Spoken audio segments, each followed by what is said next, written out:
bumpers.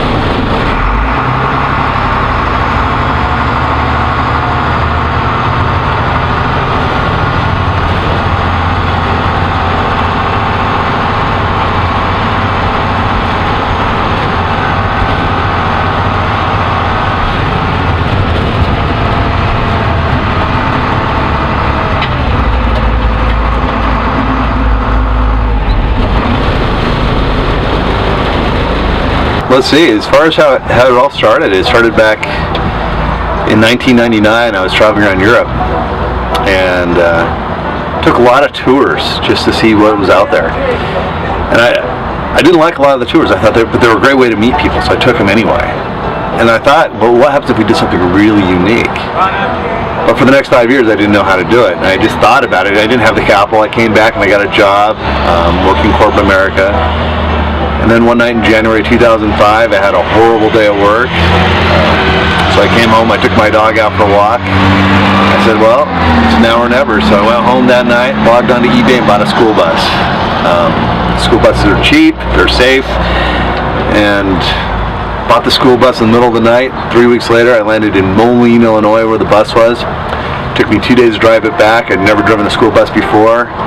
The next morning I wake up and I look outside my house and I see this hideous yellow school bus, and I thought, what have I done? I just spent $6,000 on a 1994 school bus.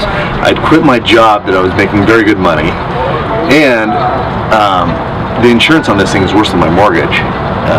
So I was panicked. I called up this girl I was seeing at the time. Her name's Beth, and I said, Beth, you've got to come over. I've made a horrendous mistake.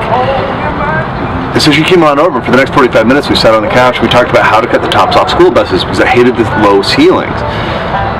And after about 45 minutes about talking about cutting school bus roofs off, she reaches over, she puts her hand on my knee, she says, John, you're worrying too much.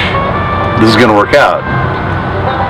And 5 minutes later we walk out of the house, and this orange jalopy of a Mercedes pulls in, blocks my car in, and this old hippie gets out. He has this long beard, this shaggy hair, and he says, hey dude, what you gonna do with the bus?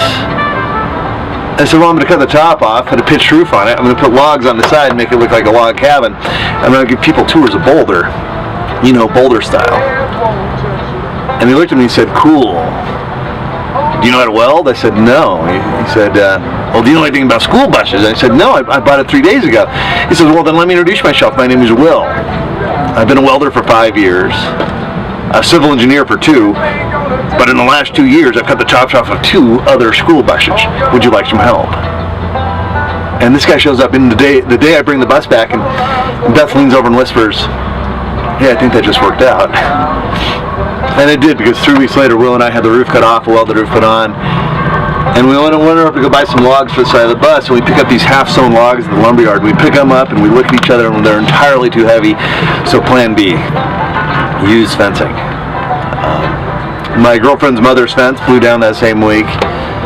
I scavenged that fence, and we have a total of $4.30 worth of wood on the side of this bus. My best friend Dan and I were getting the last spigots drilled on, and Dan backs up and says, John, I got bad news.